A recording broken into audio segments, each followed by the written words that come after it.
আসসালামু আলাইকুম। কেমন আছেন সবাই? আশা করি ভালো আছেন। আমি আজ আপনাদের সাথে খুবই লোভনীয় একটা নাস্তা শেয়ার করব। প্রথমে এখানে আমি হাড়-ছাড়া মুরগির মাংস পরিষ্কার করে ধুয়ে নিয়েছি। এটা এবার একটা প্যানে নিয়ে নিব।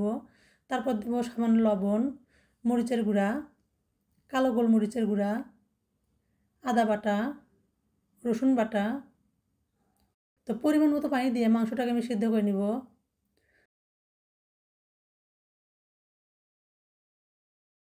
তো কালারটা একটু সুন্দর আসার জন্য আমি এখানে সামান্য হলুদের গুঁড়া দিয়ে দিব। এবার এটা আমি ঢাকা দিয়ে মাংসটাকে সিদ্ধ করে নিব।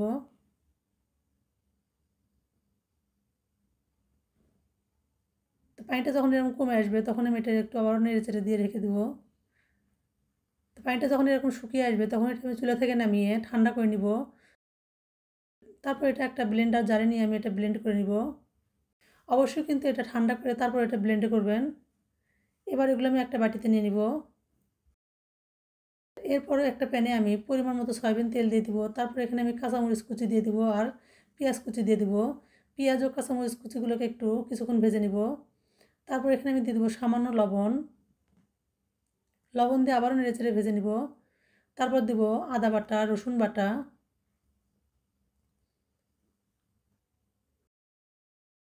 কালো গোলমরিচের গুঁড়া, ভাজা জিরার গুঁড়া। এবার এই মশলাগুলোকে একটু কিছুক্ষণ ভেজে নিব। তারপর এখানে দিয়ে দেবো টমেটো সস। অবশ্যই কিন্তু এখানে টমেটো সসটা দেওয়ার চেষ্টা করবেন। টমেটো সস দিলে কিন্তু এই নাস্তাটা খেতে অনেক মজা লাগে। এরপর আমি এখানে দিয়ে দেবো ব্লেন্ড করা মুরগির মাংস। মুরগির মাংসটা দিয়ে আমি নেড়ে চেড়ে নিব আবারও। তারপর আমি এখানে দিয়ে দেবো সিদ্ধ করা আলু। এখানে আমি একটা বড় সাইজের আলু সিদ্ধ করে হাত দিয়ে ভালোভাবে ম্যাশ করে নিয়েছি। এখানে ম্যাশ করা আলুটা দিলে কিন্তু এর বাইন্ডিংটা খুব ভালো হবে।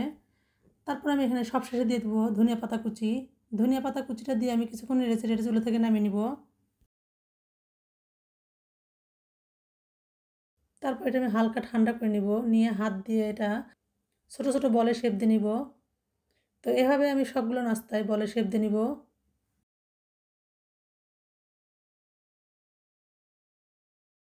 তোমার নাস্তাগুলো হয়ে গেছে।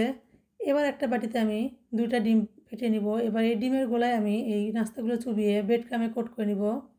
আপনারা চাইলে এটা কিন্তু ডাবল কোট করে ডিপ ফ্রিজে এয়ারটাইট বক্সে সংরক্ষণ করে রাখতে পারেন।